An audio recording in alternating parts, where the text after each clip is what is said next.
నేటి పాఠము కీర్తనల గ్రంథము 64వ కీర్తన. దావీదు మహారాజు ప్రధాన గాయకునికి రాసినటువంటి కీర్తన. మొదటి చరణం. దేవా, నేను మొరపెట్టగా నా మనవి ఆలకింపుము. శత్రు భయము నుండి నా ప్రాణమును కాపాడుము. రెండవ చరణము. కీడు చేయు వారి కుట్ర నుండి, దుష్టక్రియలు చేయు వారి అల్లరి నుండి నన్ను దాచుము అని అంటున్నాడు. మొదటి 2 చరణాలలో ప్రాణమును కాపాడమన్నాడు, నన్ను దాచుము అని చెబుతూ ఉన్నాడు. 3వ చరణం. ఒకడు కత్తికి పదును పెట్టునట్లు వారు తమ నాలుకలకు పదును పెట్టుదురు.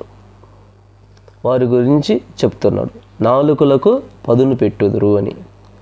యథార్థవంతులను కొట్టవలనని చాటైన స్థలములలో చేదు మాటలను బాణములుగా సంధింతురు.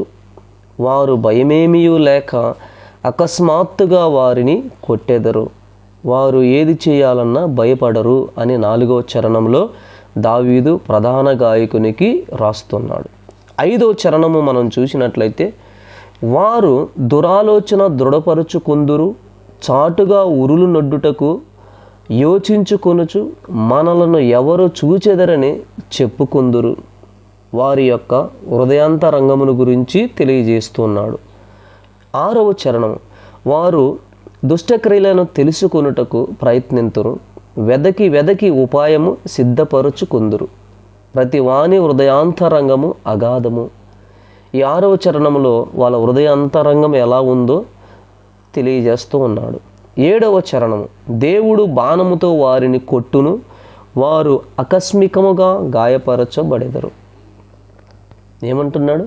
అలాంటి వారిని దేవుడు బాణముతో కొట్టును, వారు గాయపరచబడెదరు, వారు దేవుని చేతిలో పడతారు అని అంటున్నాడు. 8వ చరణం. వారు కూలెదరు, కూలుటకు వారి నాలుకే కారణం. కారణం ఏంటి? నాలుకే. వారిని చూచు వారందరూ తల ఊచుదురు అని భక్తుడు సెలవిస్తున్నాడు. 9వ చరణం చూస్తే, మనుషులందరూ భయము కలిగి దేవుని కార్యములు తెలియచేయుదురు, ఆయన కార్యములు చక్కగా యోచించుకుందురు అని చెప్తున్నాడు. 10వ చరణాన్ని మనం చూసినట్లయితే, నీతిమంతులు యెహోవాను బట్టి సంతోషించుచు ఆయన చెరను జొచ్చెదరు. యథార్థ హృదయులందరూ అతిశయిల్లుదురు. కాబట్టి ప్రియులారా, మనము మన జీవితంలో ఎలా ఉండాలో తెలుసుకొని దేవునిలో ఉండాలని కోరుకుంటున్నాను. అందరికీ వందనాలు.